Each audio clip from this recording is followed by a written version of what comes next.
आज के वीडियो में हम बात करने वाले हैं ऐसी कुछ मिस्टेक्स जो कि अक्सर करके प्रेग्नेंट लेडीज़ कर देती हैं 8वें महीने में।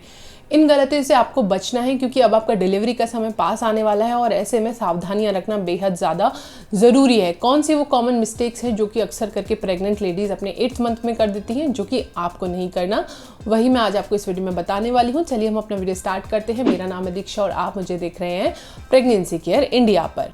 सबसे पहली जो चीज़ है वो ये है कि 8वें महीने पे आपको ट्रैवल करने से बचना है। जब तक कि बहुत ज़्यादा ज़रूरी ना हो तो आप 8th मंथ पे ट्रैवल करिए, अदरवाइज़ आपने 8th मंथ पे ट्रैवल नहीं करना चाहिए। ट्रैवल करने में भी सबसे कंफर्टेबल ऑप्शन आप चूज़ करिए।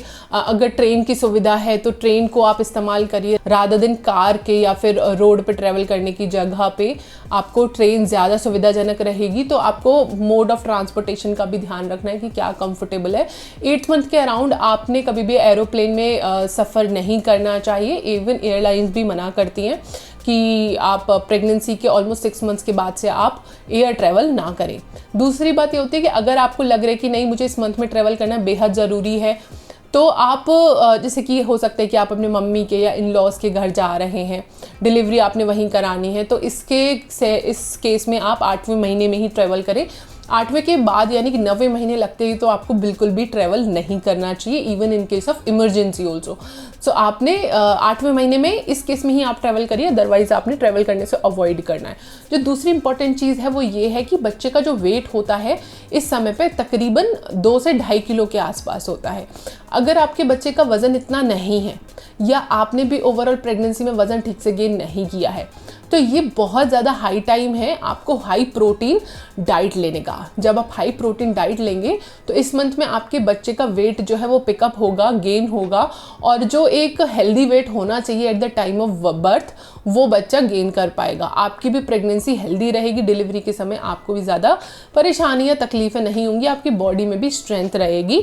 तो आप प्रोटीन से भरपूर चीज़ें लीजिए, जैसे कि अगर दाल खा रहे हैं तो दाल चावल थोड़ा सा लीजिए, क्योंकि जब हम दाल चावल मिक्स करके खाते हैं तो ये एक संपूर्ण प्रोटीन बनता है। मतलब प्रोटीन के जितने भी तत्व होते हैं, जितने भी पार्ट्स होते हैं, वो दाल चावल मिक्स करके खाते हैं तब आपको मिलते हैं।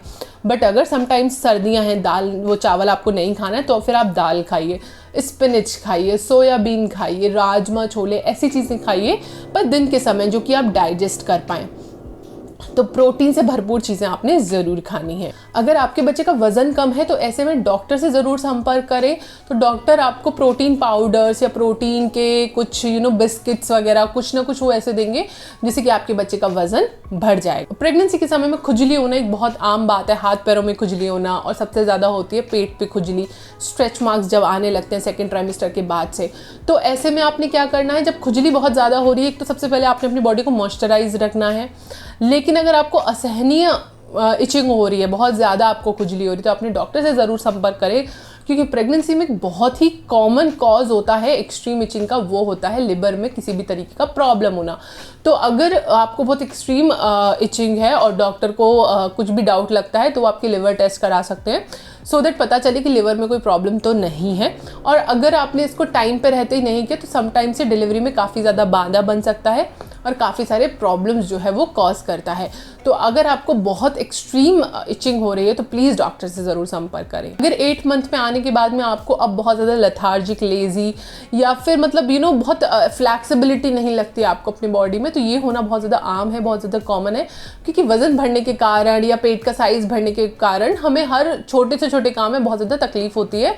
तो ऐसे में आपने क्या करना है, आपने एक्टिव रहना है थ्रू आउट द दिन, जितना आप में कैपेबिलिटी है। आपको बहुत ज़्यादा एक्सट्रीम नहीं जाना, बहुत ज़्यादा अपने आप को थकाना नहीं है, बट एक्टिव रहने की कोशिश करिए, वॉक करिए, घर के सारे काम करिए। अनटिल एंड अनलेस आपके डॉक्टर ने आपको बेड रेस्ट नहीं बोला है तब तक आपको बेड रेस्ट नहीं करना है। लेकिन जब आपको लगता है कि यार काम करके मुझे अभी थकान हो गई है, तो बीच बीच में 15-20 मिनट, आधा घंटे का रेस्ट ज़रूर आपने लेना है। लेकिन सुबह शाम एक रूटीन बनाइए वॉक करने का। एक पोजीशन में आपको ज़्यादा देर ना खड़े रहना है, ना बैठे रहना है, ना लेटे रहना है।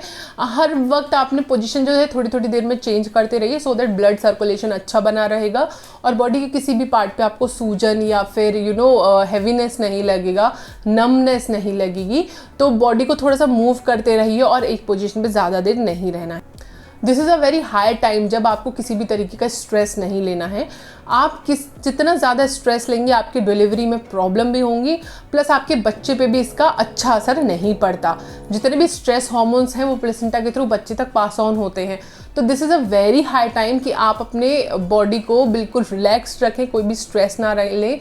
लेकिन अगर आपके आसपास सराउंडिंग्स ऐसी चल रही हैं या घर में कुछ परेशानी चल रही है जिसमें कि स्ट्रेस होना लाजमी है, तो अपने आप को थोड़ा अलग समय दीजिए, मेडिटेशन कीजिए, अपना एक दिन की दिनचर्या बनाइए, जिससे कि आपका स्ट्रेस जो है वो धीरे धीरे कम होने लगेगा। जब भी आप उठ रहे हैं, बैठ रहे हैं या लेटे हुए उठ रहे हैं आप, तो हमेशा थोड़ा करवट करके उठें, सपोर्ट लेके उठें, या फिर बैठे हुए हैं और खड़े हो रहे हैं तो भी थोड़ा किसी स्ट्रॉन्ग चीज़ से सपोर्ट लेकर के खड़े हों।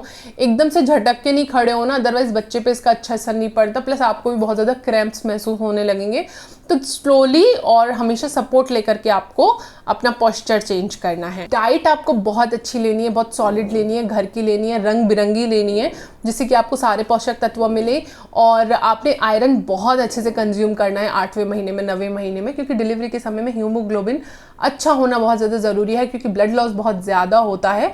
तो आप अच्छे से जो है आयरन खाइए, आयरन की चीज़ें लीजिए, आयरन के सप्लीमेंट्स डॉक्टर देते हैं वो भी कंज्यूम करिए, और आयरन जिन जिन चीज़ों में मिलता है वो भी आपने कंज्यूम करना है। साथ ही साथ अपने आप को हाइड्रेट रखिए, खूब सारा पानी पीजिए।